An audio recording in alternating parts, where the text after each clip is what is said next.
When I reviewed the AA wireless Android box, I had no idea people were so interested in these sorts of things. A few months ago, I found out there are boxes like that that do Android Auto and Apple Carplay, but also do so much more, like playing Netflix and YouTube or even locally stored content like videos and music. I planned on buying one, but then Sunweyer reached out to the channel and said they thought their new box would be a great product for me to look at. I let them know I don't do any sort of paid or approved YouTube ads, and they agreed that my review could be my own. With that laundry done, I received the box, and here it is, the Sunweyer 3-in-1 AI box. It's okay, I rolled my eyes when I read this too, but we're not here to scrutinize the blatant misuse of the term AI. We're here to see if we can break free of the shackles of Android Auto and do stuff with our car screens that car manufacturers just don't want us to do. Let's get it in the car and give it a go. Let's go into the bungalow world. Okay, hi everybody. It's time to look at this guy. I've got the unit right here. I'm going to plug it in, hardwired into my car's port. And we're going to do a power up test first. And I'll also show you what this might look like when it's on because there's an LED here. So let's go ahead and start the car. This will give you an idea as to boot time. Clear that out of the way. So what you'll see here is it'll either take it over. Here's what the light looks like. We're going to talk more about that in just a minute. But as the device boots up, okay, it's going live. And now you're in the interface. Now I have it set up to automatically dump to Android Auto. So I want you to see what that looks like. How long it takes, does some weird copying logs, whatever that is. Now it's going to go ahead and connect to my Android Auto. All right, so now we're in Android Auto mode, which should look familiar to those of you who've used it. Here is something very interesting though, and the manufacturer couldn't provide me with a great answer. If you see, all of the controls are on the side in this sort of vertical orientation. If I plug it in directly with a cable or use AA wireless, they all show up at the bottom. I couldn't figure that out, and it bothered me, but they said that, it just adapts to the car that it's in. It's like, okay. So everything in here is exactly what you'd expect. You still have your split view stuff, all that. Everything is exactly what you'd think, except, check this out. All of a sudden, a ton more of your apps on your phone are now available where they wouldn't have been had you been using standard Android Auto. There's all sorts of good stuff in here, but that's the idea. And then if you want to go back to your car, you can hit exit.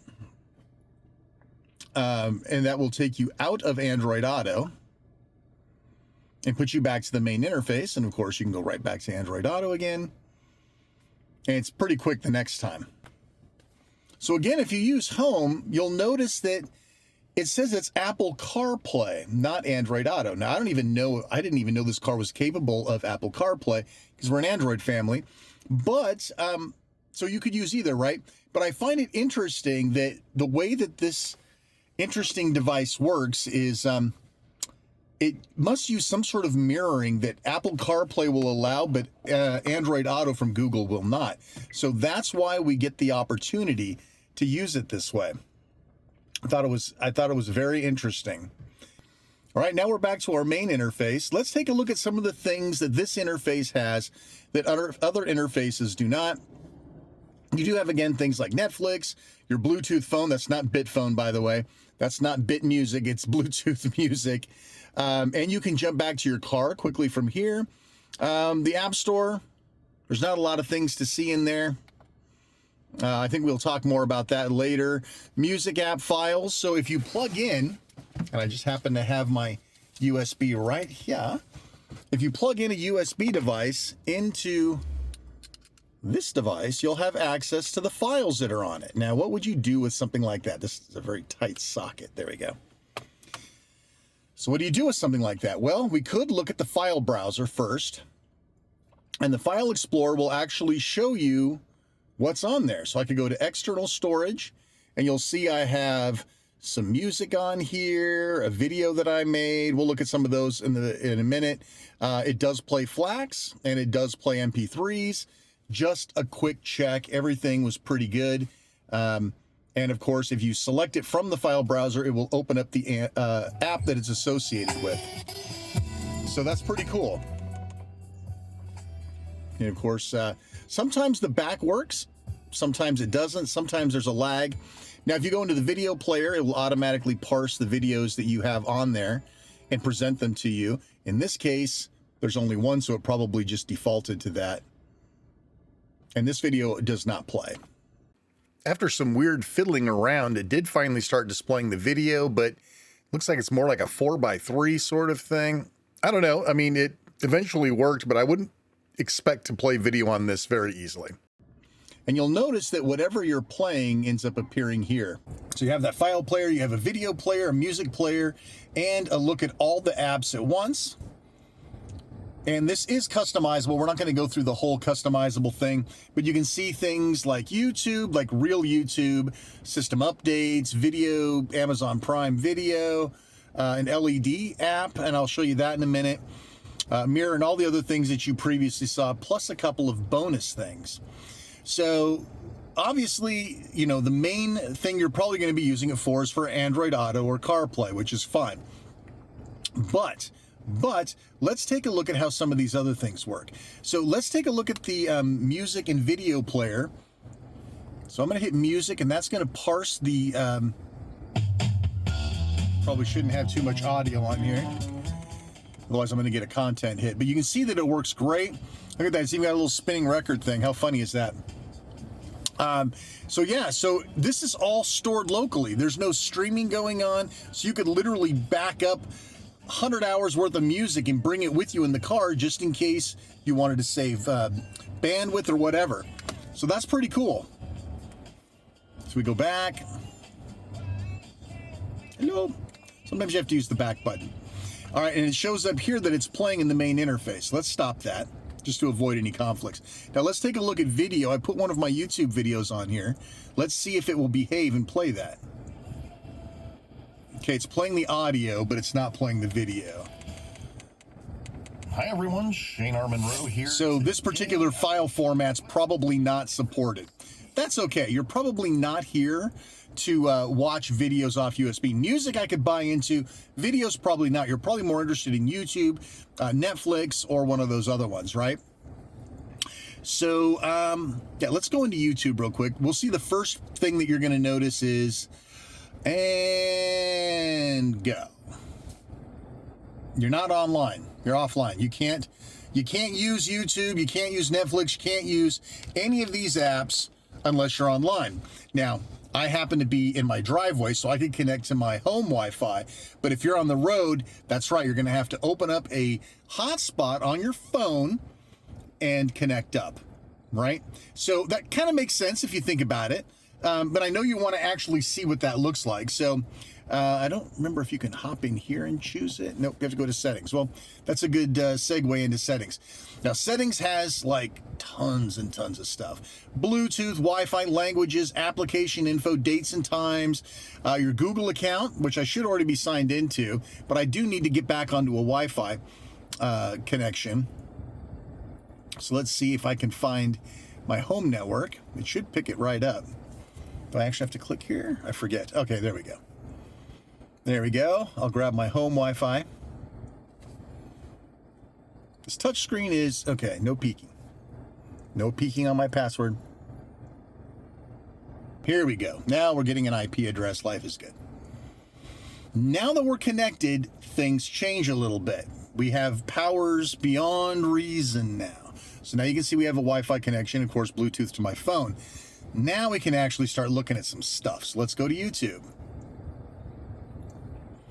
Yes. So now we're in YouTube, but I don't think I'm logged in yet. I don't think I'm logged in on this.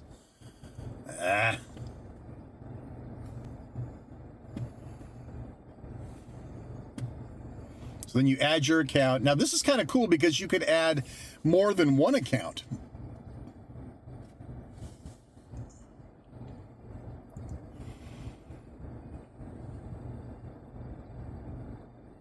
Now what would really be cool is if it would pass through from the phone. I realize that that's probably not going to happen. Now see, we have this endless circle thing going on, right? So I suspect that the in-app or the browser that's built in, I guess it is going to behave. All right, so let me, don't worry, I'm not going to let you see my password. You a pain in the butt to type my password in here. Well, hello, Shane. Oh, my.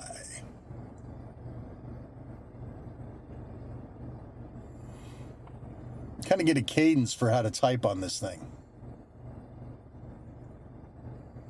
Very slowly. Fortunately,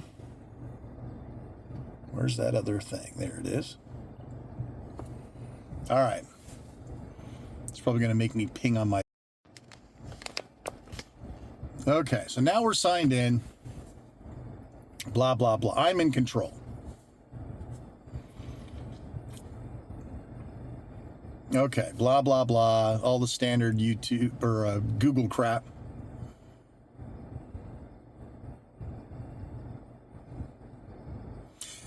Now, notice it's not very speedy, but that's okay. Once you set this thing up, you should be fine.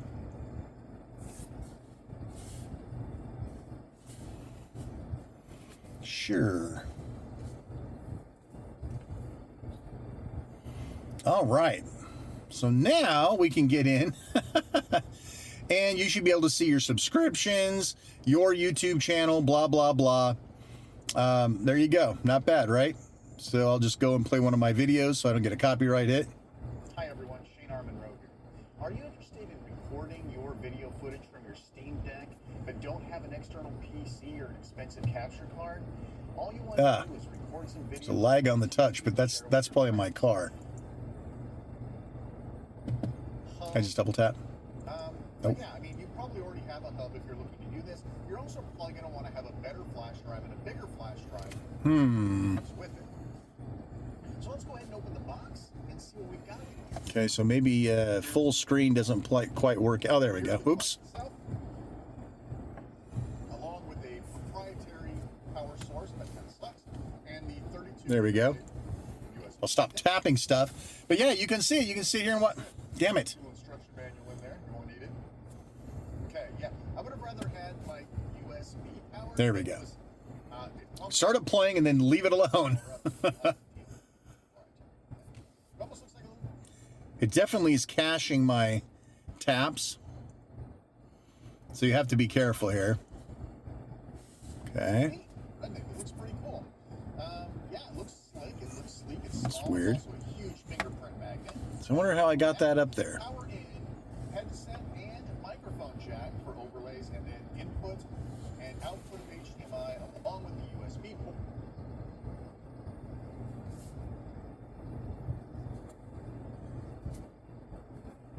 To plug in your flash or storage drive. There's no actual buttons on here. That's a capacitive button in the middle, but we're going to get a better look at that in just a minute. All in all, an attractive little device outside of the fingerprints, and I'm excited to see what this thing can do. 1080p or 720 with a short press and record with a long. There we go. Had to dink around with the UI a little bit, but you can see that it definitely works to play YouTube. Go ahead and put this in our Steam Deck environment. As you can see, when you power up, the little light comes on in the middle. That's pretty damn cool. I'm going to go ahead and put the HDMI out, go into mine. Now, I don't have a Netflix account. I could sign into something else, but, you know, that's... okay, shut up. I can only stand hearing my own voice for so long. Did I miss it? There we go. Okay, there we go. So it shows the media play up there, regardless of what it is. All right, so we have your phone, we have your music, Bluetooth music, video, app store, right? So there is an app store here, and of course, you do have to be connected, but you can see there's not a ton of stuff on here, right? So don't get too excited about having an app store, and we already looked at all apps. So it's a lot of stuff that you already had. But if you removed these, right, then you would want to be able to put them back. That's the majority of it. But I do want to run through the settings because it's remarkably powerful in the way of the settings department. So you have your Google account. It now shows it signed in. Application info, language, all this stuff's pretty straightforward. Let's jump down to theme. So you can set themes, wallpapers, etc., basic stuff. Display. Now here's the part that's probably going to bug you. At least it bothered me. So right now I've got this bright light here. A little warm too. If I wanted to go in and change that color, that's great. So I can change it to green or red or blue. How do I turn it off? Well, I don't think you can. I think that's what that power is, but it just makes it orange. I don't know. Is it multicolor, red? Maybe if I keep tapping the thing, it'll turn it off. There. Oh, we can't turn it off. Whew. I just figured that out right here with you folks. That's great. I do not want that big bright light on there. But you can turn it on or off if you like, which is great. Let's see, version. All of this stuff is fairly standard. Over-the-air updates. And I think there was one other place that we needed to go into, which is more. This is your standard Android stuff, right? Most of this should be pretty straightforward. There was one more thing I wanted to show you, though. Let me see here. Where was that? It was under settings. Oh, so this tricked me, too. So it says shortcut, but you don't really realize these are tabs. So shortcut, and then there's other. You actually can click on other. So then there's some other good stuff here. So delay start connection, send immediate information to the original vehicle. The boot up app, this is probably what you'd be looking for. And you might even be watching this video just for this. Go to the boot up app and you can decide what you want to land in. And I think you can pick almost anything. So in my case, I don't know why it doesn't say Android Auto, but it doesn't. You're looking for, in my case, speed play. That's what you're looking for, interestingly enough. Or none, right? So I could just start up and boot up to that regular screen, but I do like starting up with Android Auto. That's it. Does it do what it says it's supposed to do on the box? Absolutely. Is it a little kludgy here and there? Absolutely. But if you really want to get cut loose from the safeties of Android Auto or CarPlay, then this is the device for you. If you really want to watch YouTube on a trip or Netflix for the passenger to watch, whatever, this is the real deal. All right, I've been using this for a couple of weeks now as my daily driver, and I'm ready to pass judgment. It really does everything it says it does, and that's pretty rare these days. You get all of the apps and functionality on the tin, and I can honestly say it has been 100% reliable, unlike my AA Wireless has been as of late. That said, there are a few negatives that I would be in remiss of my duties if I omitted, so let's run down the cons. The included instruction manual is sorely lacking in detail. The very bare-bone basics are here, but as you saw me fumbling around with the UI, there is plenty of room for improvement. Of course, there are going to be videos like this out on YouTube to help you out, but I would have liked to have seen a little bit better documentation out of the box. Because I believe the technology is using a pure streaming or mirroring solution, there is a decided input lag with the interface. It isn't a deal killer, but if you're coming from a reasonably responsive wired connection, this might put some people off. You can adapt, but you really deserve to know before buying what to expect. I was using a Samsung Galaxy S24, so we can't blame the phone on this one. The need for the hotspot to be turned on is a, well, of course you do moment, but I wasn't expecting to have to do that. I don't keep my hotspot open all the time, so it would be one more thing I'd need to do when I got in the car. Fortunately, only the so-called morally gray features like Netflix and YouTube really need Wi-Fi at all. I guess I was sort of hoping that data connection over Bluetooth was possible, but hey, we can't have everything. One thing I did not test was HDMI out. Yes, at the bottom of the device is a mini HDMI port that you could use to send video to a screen, say, in the back seat or in the lap of the passenger. If this feature is super important to you, leave a comment and I'll be happy to test this for you in a future video. Honestly, this device met my expectations and will continue to be used as my daily driver going forward. The $85 price tag is not a deal killer at all, and it's available from Amazon with Prime shipping if you have it. At the time of the video, there was a 20% off coupon available, bringing it down to a cool $68, which is quite a deal. As always, there will be an affiliate link in the description if you would like to help fund the channel.